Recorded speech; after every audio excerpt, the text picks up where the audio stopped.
everybody, and welcome back to my channel, and welcome if you are new here. My name is Andrea M, and this is Missing Down Under. On the 26th of May 1986, Michelle Renwick and her sister would return home to their mother's house in South Perth from staying a weekend away with their father. The girls arrived home in the afternoon, expecting their mother Cheryl to be waiting with hugs and excitement to hear all about their weekend. However, when the girls arrived home, their mother was not there as expected. After it began to grow later, the girls became worried, as it was out of character for their mother to be away for so long and not leave a note or telephone home to say that she was going to be late or tell them where she was. But before we launch into today's Missing Down Under, I would like to remind you guys to abduct the like button, bludgeon the heck out of the subscribe button, and spam your friends.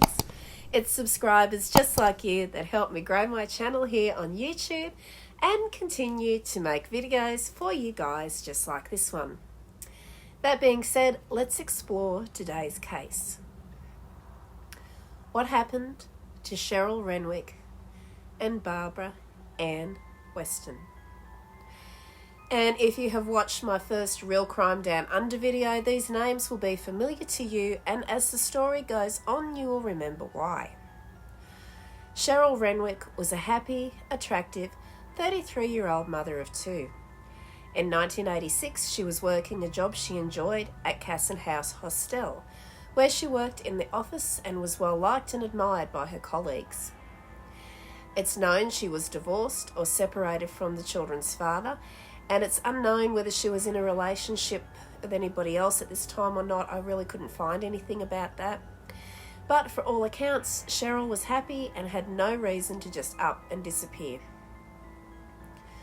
Unfortunately, mother of two, Cheryl Renwick vanished without a trace. Colleagues began looking for Cheryl when the alarm was raised, and they found the 33-year-old's car at Perth Airport. Some thought she had gone on a secret holiday. That theory was quickly debunked when the police found no sign that she had travelled by plane or by bus, and her bank accounts had never been touched. This left her daughters distraught and friends desperate for answers.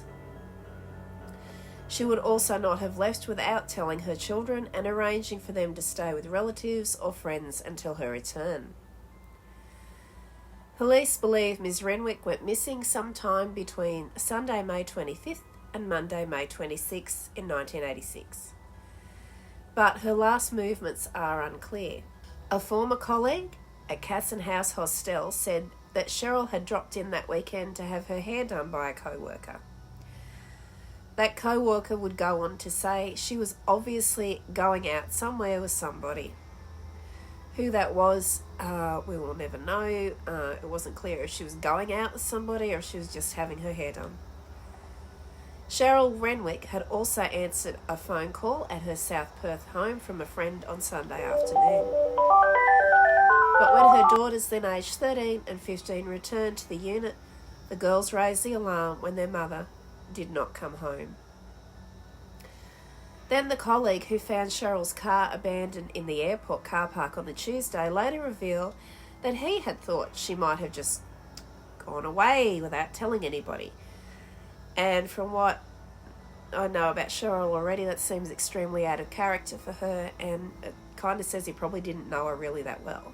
The colleague, who declined to be named, said he and a co-worker had driven through the airport on a hunch after Miss Renwick did not return to work and they heard she was missing.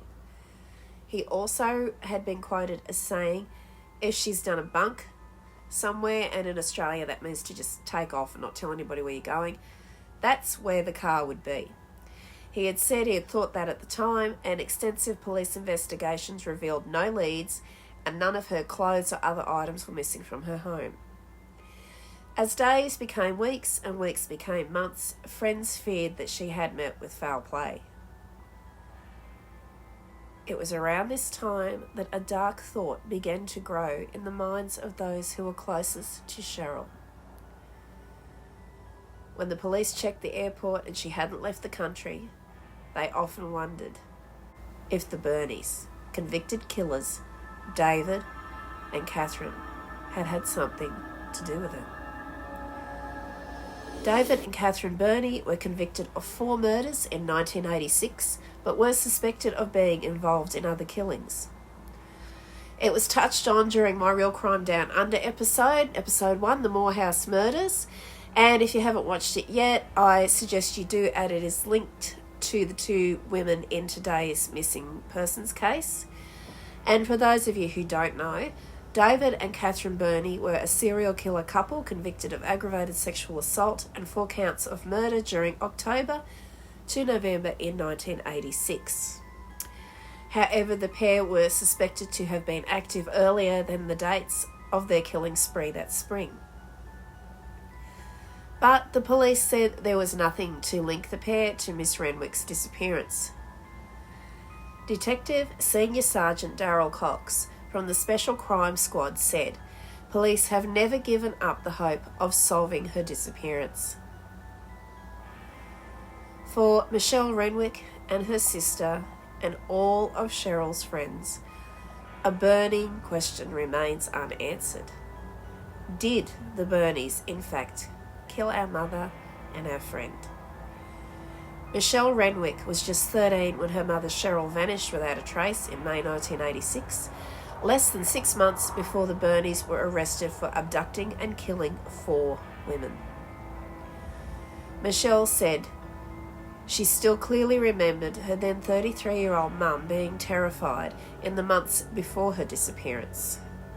She had claimed that a man and a woman had been stalking her. Could it, in fact, have been David and Catherine Burney? While there was never any evidence, as we've explored previously, to link the case to the Burneys, Michelle does believe that the couple were in fact involved. And she was quoted as saying, "Yeah, I do think it was David and Catherine Burney," she said. When the Burneys were arrested in November 1986, after their final victim, Kate Moore, managed to escape alive, police investigated the theory that they might have had other victims. They even asked the then 14-year-old Michelle and her younger sister to go to the police station to sift through a pile of clothing, jewellery and makeup belonging to the victims of the Burneys to check if anything belonged to their mother. And can you imagine what that would be like at that age? Your mother's missing. These terrible people have been brought in for murdering other young women, and then you're asked to look through the belongings of these people to see if anything belonged to your mother. Would have been pretty tough, I'd imagine. So Michelle also said police had since told her they no longer believed the cases were linked because it didn't fit the Burneys' MO. However, Michelle believes there are too many coincidences between her mother's disappearance and the couple's atrocious killing spree, and says the unanswered questions continue to haunt her to this day. She hopes Catherine Burney, now aged over 70 and serving out the remainder of her life at Bandy Up Women's Prison, will reveal if the couple did indeed kill her mother. And Michelle is quoted as saying, "I would just like to know if they did it. I just want closure. I would like justice to be served, but I would actually just like to know what happened so that we could actually find her and bury her." And this is the worst part of these cases, when they don't know where their loved ones are. You can't give them that final right, that final burial, that final respect, and it's so sad. That's what gets me with these cases. So David Burney did lead police to the graves of 4 women: Mary Nelson, Susanna Candy, Noeline Patterson and Denise Brown, that he and his lover abducted, sexually assaulted and killed between October 11 and November 10, 1986. Burney did not confess to any more crimes before taking his own life in prison in 2005. Cheryl Renwick was 33 years old when she disappeared in 1986, sometime between the 25th and the 26th of May. She was wearing a dark tartan skirt, a pink turtleneck sweater and brown knee boots. She had dark blonde shoulder-length hair and brown eyes. If you have any information that can aid the police and Cheryl's family in finding out what happened to Cheryl, please call Crime Stoppers on 1800 333 000. Cheryl, however, is not the only woman to be reported missing during this dark period in Perth's history. Barbara Ann Weston, a pretty 38-year-old mother of two, would also disappear close to the time Cheryl went missing. Born in Perth on the 30th of May 1948, Barbara Weston would grow up in a normal and stable home and go on to marry the father of her two children in 1967, but would then go on to divorce him in 1972, leaving her the sole parent of both the children, which is similar to Cheryl Renwick's situation when she went missing just over a month earlier. However, unlike Cheryl, she would not remain single for long and was in a stable and happy de facto relationship with her partner, whom she met in 1982, and in 1983 the two would move in together in the Perth suburb of St James. Barbara was described as a great mother to her children. She was also very, very social and had a lot of friends. Barbara was also a happy woman with a stable home life who also had no reason to just walk on out and disappear. It is thought Barbara departed her home in St James on Friday, June 27, 1986, and from there met some friends at the Balmoral Hotel on the Albany Highway, East Victoria Park. Two people who knew Barbara said they saw her that night at around 8 p.m, and she was also spotted by another acquaintance at the nearby Irene's Park Tavern between 8 p.m. and 11 p.m. That would be the last time Barbara would ever be seen alive. She never returned home, and she was reported missing. And then it was not until the 14th of March in 1991, two people were collecting wood along a track marked sand track in the vicinity of Canning Dam, Carrigullen. They would come across what they believed to be human remains in a small clearing approximately 15 metres off a secondary track. During a search of the area, several personal items known to belong to Barbara were located under a fallen tree trunk nearby, including articles of clothing and jewellery. Forensic investigation of the remains and the items revealed that they were indeed those belonging to Barbara Ann Weston. The person or people responsible for the murder of mother Barbara Ann Weston remain unknown. Barbara was last seen leaving Irene's Park Tavern around 11:30 p.m. on Friday, June 27, 1986. She was wearing a blue tracksuit, a distinctive orange parka, and a pair of brown Ugg boots, and she was also carrying a red umbrella, and she had a shoulder bag over her shoulder. Barbara was only 38 years of age at the time of her disappearance. She had dark shoulder-length curly hair and light skin, and she was around 5 feet tall. If you have any information that can help the WA police and Barbara's friends and family in their inquiries, again, please call Crime Stoppers on 1800 333 000. You may remain anonymous if you wish, and rewards are offered. So what do you guys think? Could it have been David and Catherine Burney who were active in the area around this time? Or could it have been somebody else entirely? Which is a possibility, considering Perth, WA is known for producing the largest number of serial killers in the world. And this is due to its isolated location, its vast size, many areas of seclusion, large distances between towns, and high numbers of transient male-oriented workers and harsh environmental factors.